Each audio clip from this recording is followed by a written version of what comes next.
నమస్కారం ఘంటారావానికి స్వాగతం ముందుగా ప్రధానాంశాలు నన్ను ఏం చేసినా నల్లధనంపై పోరాటం ఆగదు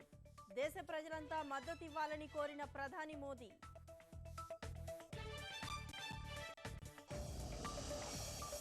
పెద్ద నోట్ల రద్దుతో దేశానికి మేలు నకిలీ నగదును కట్టడి చేశామని వెంకయ్య ప్రకటన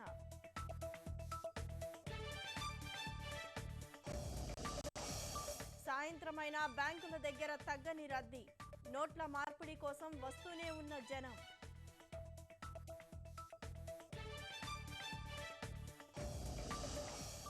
రాష్ట్రంలో 8 మంది ఐపీఎస్ల బదిలీ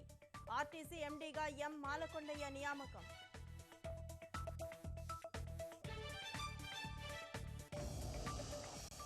కాసేపట్లో పశ్చిమ గోదావరి జిల్లా తణుకులో కార్తీక దీపోత్సవం